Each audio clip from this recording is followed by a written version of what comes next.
Hey guys, Milesy here with another video you've already seen. But today I'm going to be talking about stretcher bars and redoing this video because the sound was terrible. Now I get a lot of questions about stretcher bars because they're the method that I use the most for holding my embroidery and they're really cool. There are some drawbacks, but for the most part I really prefer them and they're pretty easy to use. They just pop apart just like this. And you can see that they've got these wedges in them that hold them together and make sure that they only go together in a certain way. So you can just pop them apart and put them together pretty easily. They can be pretty difficult to put together when you first got them, just because the wood's really tight and they don't want to slip together, but the more you use them, the better they'll get. And they tend to come in sizes between 6 and 18 inches. That's the size that I get them. You can get them in a whole bunch of different sizes, but here you can see that they are being just slotted together. I'm using the 7 and the 8-inch ones here because the fabric that I'm using is pretty small. And the last one can be a little bit tricky to put on there sometimes. Usually I will use the floor, but in this case I didn't have the floor really available because I was filming, so you can see me wiggling the camera, and it is a little bit tricky to get on there. Like, I'm not going to lie, it can be hard, but that's a good thing because it means it's not going to be moving around. But there we have everything all put together, and you can see that there are holes along the edges on both sides, and that's because what you use are these little flathead tacks, and they're not really special tacks. I don't really know exactly what they are, but they tend to come packaged specifically to be used with these things. And yeah, they're just pretty basic little brass flathead tacks. And they come usually in these packs of like 50 or 100. And they'll also sometimes come with some little tools, which I think are going to come up a little bit later. But you can get them pretty cheaply. I get the stretcher bars and I get the tacks on Amazon, both for pretty cheap. About once a year I'll actually get a whole new set of tacks. And you have this little thing that will come with some of the nicer sets. And you can use that to push the tack into the wood. It's also magnetic, which is really nice. But I don't usually use them. I'll usually just use my thumb to push the tack into the wood because it's not that hard of a wood. It's actually a really soft wood that's designed to be pressed with tacks. And a lot of the sets will also come with that little plastic crowbar, which is just for pulling the tacks out without hurting yourself or the fabric or breaking the tacks, although the tacks will break eventually. So don't worry if they do, just make sure to always keep some more tacks on hand, I guess.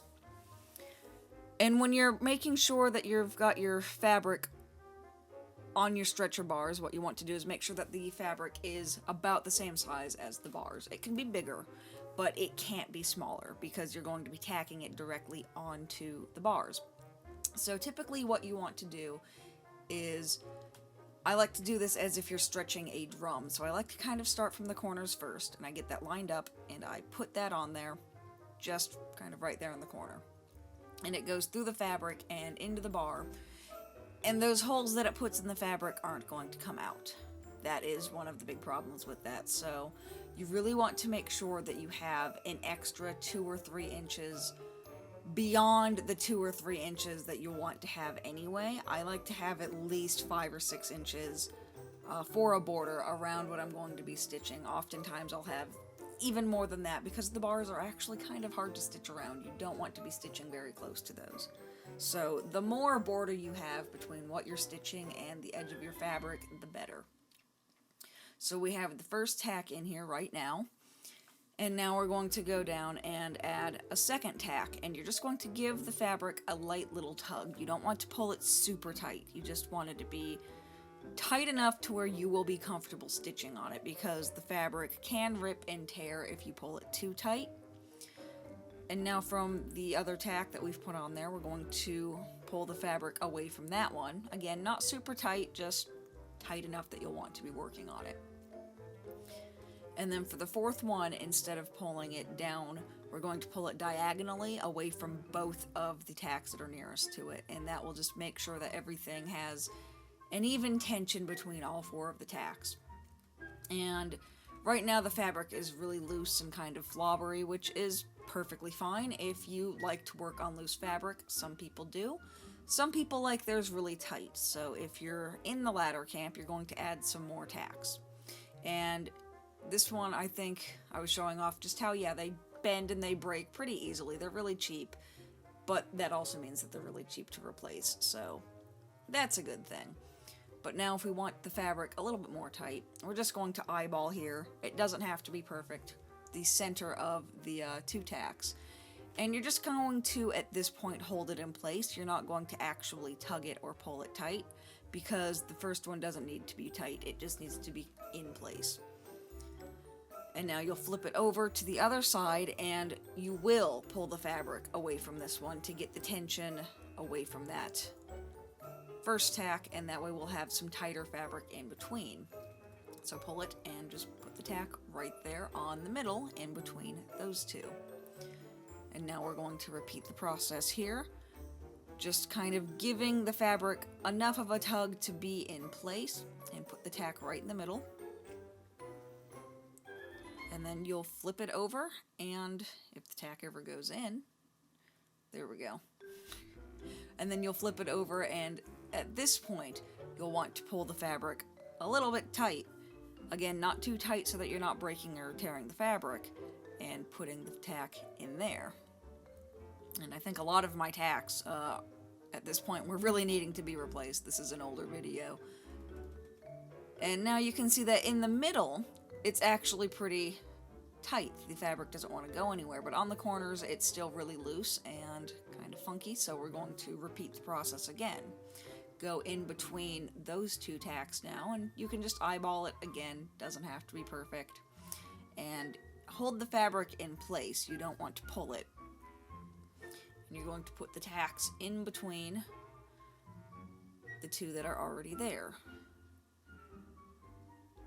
And now you'll flip it over, and on this side is when you're going to want to pull the fabric tight when you insert the tacks into the frame. So pull it and just press them in. And you're going to repeat this, going first from side to side, and then you'll flip it 90 degrees and do those 2 sides. You don't want to go around the fabric. You want to go from one side to the other, just because that's the easiest way to keep your tension. Going around the fabric will cause some really weird distortion, because you won't be able to keep the tension quite as tightly, or quite as tight and quite as even as you would be doing it this way. So that's why I said it's a little bit like stretching a drum. You want to always put the tacks in on the opposite side, pretty much when you can. So at this point now we're pulling the fabric nice and tight and adding in the last 2 tacks. And now we can see that, except for right on the very edges and the corners, the fabric is on the whole pretty tight, and you can, if you flick it, if I had the sound here, if the sound were actually working properly in the video, it would actually make a sound similar to a drum, and that's exactly what you want. And you can see here that the fabric is just a little bit bigger than the frame, but that's fine. That's pretty much how you want it to be, because that makes it a little bit easier to pull the fabric tight on there. But thank you guys so much for watching. I hope you found this helpful. I hope it sounds a lot better. It probably will than the last time. If you have any questions about this, about the previous video, because I know it sounds so bad, I will link it down below anyway, because I'm probably talking about something else at this point that I can't really tell what I'm talking about, because I'm just recording the audio over it. But again, thank you guys for watching. Thank you for being here. I hope I've answered any questions, and I will see you next time. Bye.